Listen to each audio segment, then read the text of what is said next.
بسم اللہ الرحمن الرحیم۔ اللہ کے حقوق و اختیارات میں شرک، پوسٹ نمبر 2۔ اس سے قبل سابقہ قسط میں ہم نے اللہ تعالیٰ کے حقوق و اختیارات میں ہونے والے شرک کی نشاندہی کی تھی۔ اسی موضوع کو اب ہم مزید آگے بڑھاتے ہوئے اس امت میں اس بارے میں پھیلے ہوئے مزید مشرکانہ عقائد کی نشاندہی کرتے ہیں۔ قسمتیں کھڑی کرنے والا صرف ایک اللہ۔ قسمت یعنی تقدیر اللہ تعالیٰ نے بنائی، اور نبی صلی اللہ علیہ وسلم نے ایک صحابی رضی اللہ تعالی عنہ کے سوال پر فرمایا، لا بل فیما جفت بہ الاقلام وجرت بہ المقادیر، بحوالہ مسلم کتاب القدر، باب کیفیت خلق الآدمی فی بطن امہ وکتابت رزقہ واجلہ وعملہ وشقاوتہ وسعادتہ۔ ترجمہ: نہیں بلکہ ان سے متعلق ہیں جنہیں لکھ کر قلم خشک ہو چکے ہیں اور تقدیر جاری ہو چکی ہے۔ نبی صلی اللہ علیہ وسلم نے فرمایا، ان احدکم یجمع خلقہ فی بطن امہ 40 یوما ثم یکون علقۃ مثل ذلک ثم یکون مضغۃ مثل ذلک ثم یبعث اللہ ملکا فیؤمر بأربع کلمات ویقال له اکتب عمله ورزقه وأجله وشقی او سعید ثم ينفخ فيه الروح فإن الرجل منكم ليعمل حتى ما يكون بينه وبين الجنة إلا ذراع فيسبق عليه كتابه فيعمل بعمل أهل النار وَيَعْمَلُ حَتَّى مَا يَكُونُ بَيْنَهُ وَبَيْنَ النَّارِ إِلَّا ذِرَاعٌ فَيَسْبِقُ عَلَيْهِ الْكِتَابُ فَيَعْمَلُ بِعَمَلِ أَهْلِ الْجَنَّةِ۔ بحوالہ بخاری بدء الخلق، باب ذکر الملائکہ۔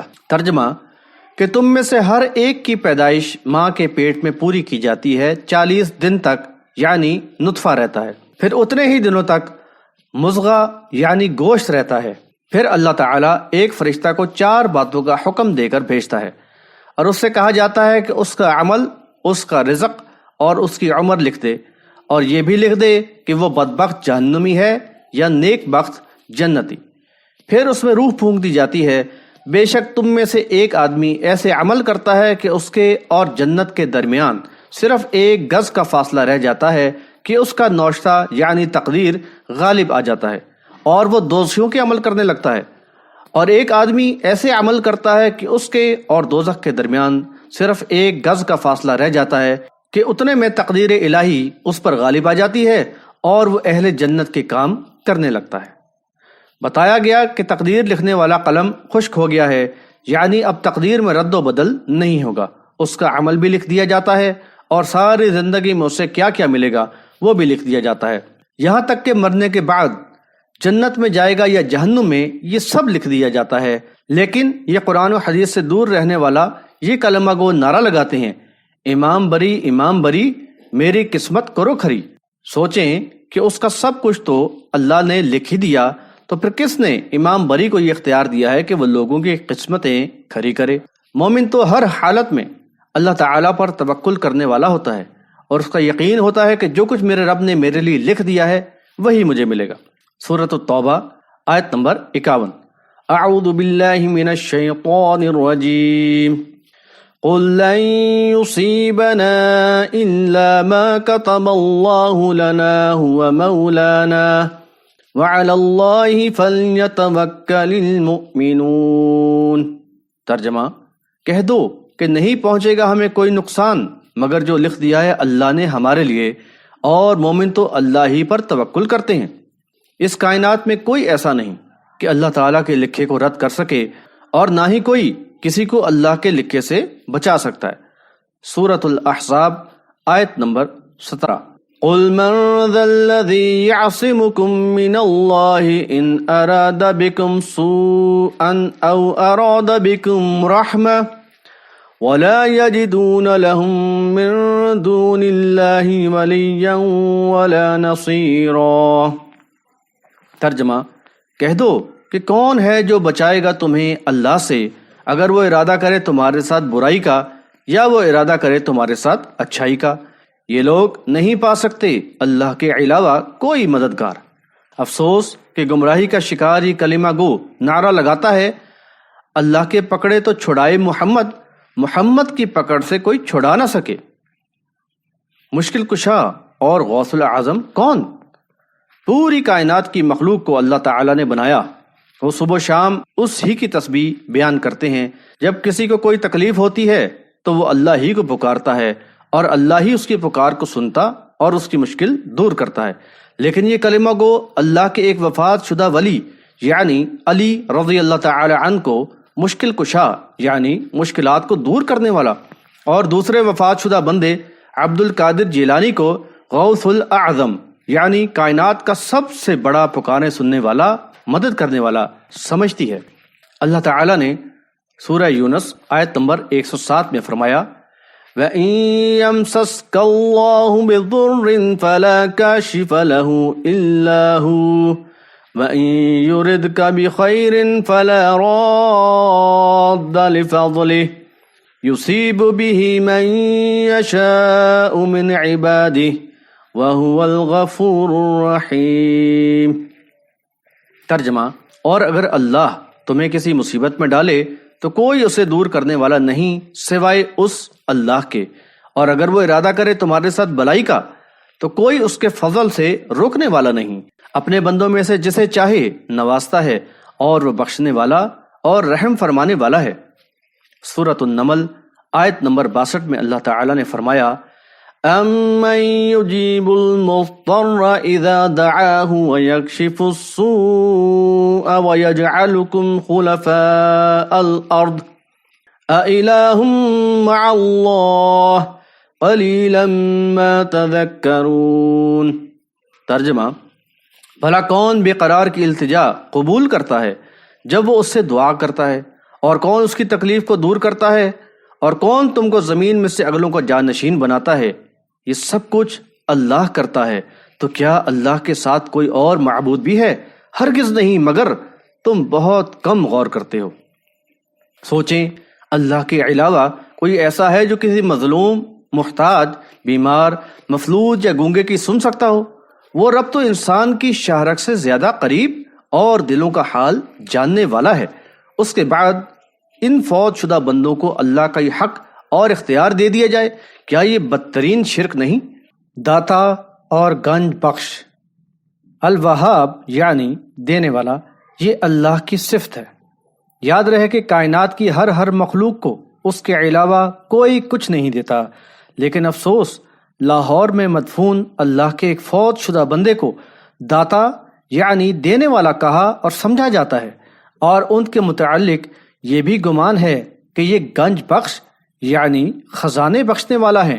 سورۃ النمل آیت نمبر 60 میں اللہ رب العزت نے فرمایا أَمَّنْ خَلَقَ السَّمَاوَاتِ وَالْأَرْضَ وَأَنزَلَ لَكُم مِّنَ السَّمَاءِ مَاءً فَأَنبَتْنَا بِهِ حَدَائِقَ ذَاتَ بَهْجَةٍ مَا كَانَ لَكُمْ أَن تُنبِتُوا شَجَرَهَا أَإِلَٰهٌ مَّعَ اللَّهِ بَلْ هُمْ قَوْمٌ يَعْدِلُونَ۔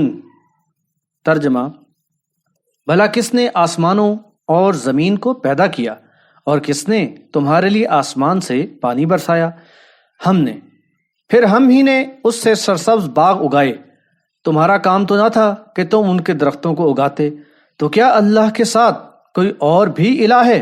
سورۃ النمل آیت نمبر 61 میں اللہ رب العزت نے فرمایا أَمَّن جَعَلَ الْأَرْضَ قَرَارًا وَجَعَلَ خِلَالَهَا أَنْهَارًا وَجَعَلَ لَهَا رَوَاسِيَ وَجَعَلَ بَيْنَ الْبَحْرَيْنِ حَاجِزًا أَإِلَٰهٌ مَّعَ اللَّهِ بَلْ أَكْثَرُهُمْ لَا يَعْلَمُونَ۔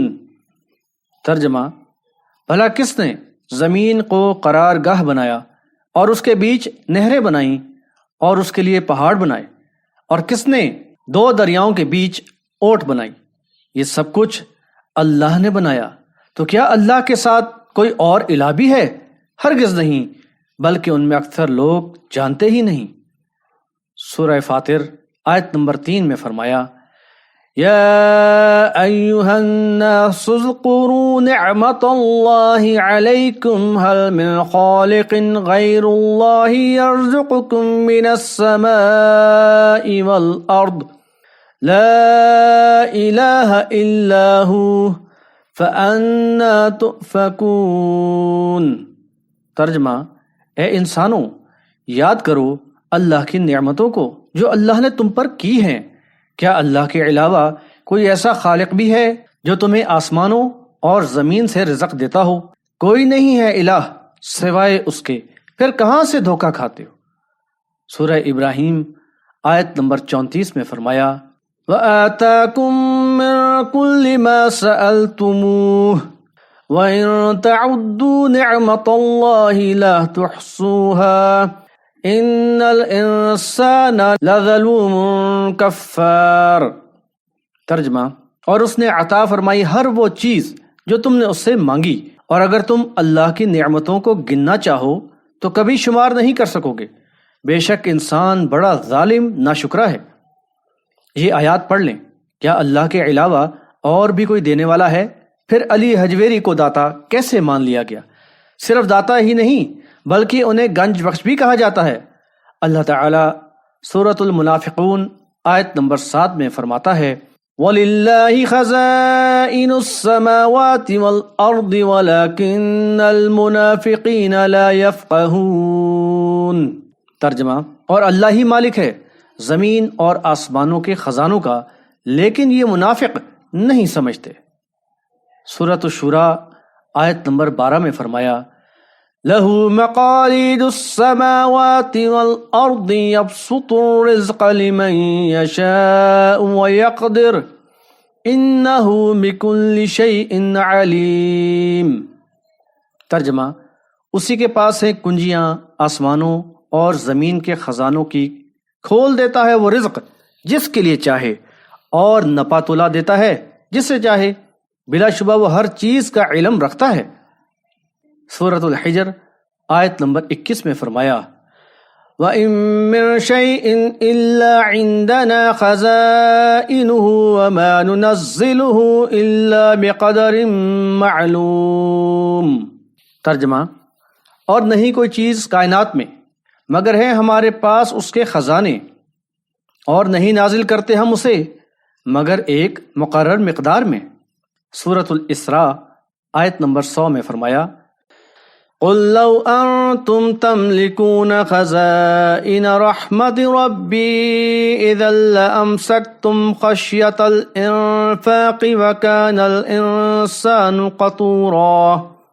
ترجمہ: ان سے کہہ دیجئے اگر تم مالک ہوتے میرے رب کی رحمت کے خزانوں کے تو پھر ضرور روک لیتے تم انہیں خرچ ہونے کے ڈر سے، اور انسان تو بڑا ہی بخیل ہے۔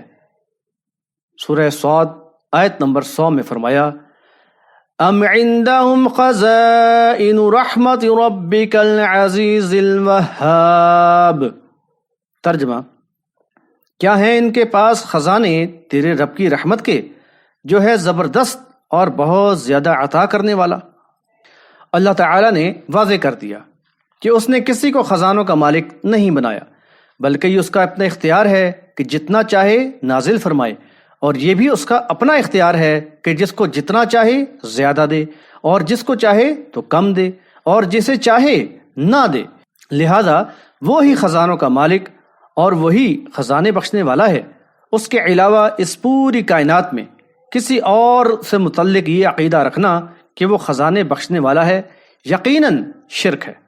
ان سارے دلائل سے ثابت ہوا کہ داتا یعنی دینے والا، گنج بخش یعنی خزانے بخشنے والا، مشکل کشا یعنی مشکلات دور کرنے والا، غوث الاعظم یعنی کائنات کا سب سے بڑا پکارے سننے والا، مدد کرنے والا، غریب نواز یعنی غریبوں کو نوازنے والا، صرف ایک اللہ تعالیٰ کی ذات ہے۔ اسی طرح اولادیں دینے والا، قسمتیں کھری کرنے والا، لجپال یعنی عزت دینے والا بھی صرف ایک اللہ تعالیٰ کی ذات ہے۔ یاد رہے کہ یہ سارے القابات انسانوں کے اپنے گھڑے ہوئے ہیں۔ اللہ تعالیٰ نے قرآن و حدیث میں کسی کو ایسے اختیارات کا حامل نہیں بیان فرمایا۔ سورہ فاطر آیت نمبر 40 میں اللہ تعالیٰ نے فرمایا، ترجمہ: ان سے کہو کیا تم نے دیکھا ہے اپنے ان شریکوں کو جنہیں تم پکارتے ہو اللہ کے علاوہ؟ مجھے دکھاؤ انہوں نے زمین میں کیا پیدا کیا ہے، یا ان کی آسمانوں میں کوئی شراکت داری ہے؟ کیا ہم نے انہیں کوئی تحریر دے دی ہے کہ جس پر یہ قائم ہے؟ بلکہ یہ ظالم ایک دوسرے کو جھوٹ کے علاوہ کوئی وعدہ نہیں دیتے۔ بتایا کہ اللہ تعالیٰ نے قرآن و حدیث کے ذریعے انہیں بتا دیا ہے کہ فلاں داتا ہے اور فلاں مشکل کشا۔ پھر وہ کون سی بنیاد ہے کہ جس کی وجہ سے یہ ان فوت شدہ شخصیات کو ان القابات سے پکارتے ہیں؟ سورہ یوسف آیت نمبر 40 میں اللہ تعالیٰ نے فرمایا، ترجمہ: جنہیں تم پکارتے ہو اس اللہ کے علاوہ وہ کچھ نہیں ہے مگر کچھ نام جو تم نے اور تمہارے باپ دادا نے گھڑ لیے ہیں، اللہ نے ان کے بارے میں کوئی دلیل نہیں نازل کی۔ سن لو، حکم یعنی اختیار صرف اللہ کا ہے، اور اس نے حکم دیا ہے کہ بندگی کسی کی نہ کرو سوائے اس اللہ کے۔ یہی سیدھا دین ہے، لیکن انسانوں کی اکثریت نہیں جانتی۔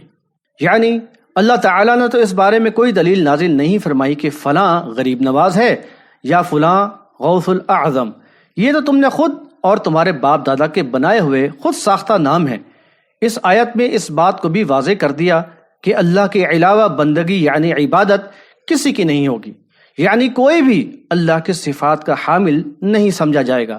دعائیں اور پکاریں، نظر و نیاز، الغرض کسی بھی قسم کی زبانی، بدنی اور مالی عبادات کسی اور کے لیے نہیں ہوں گی۔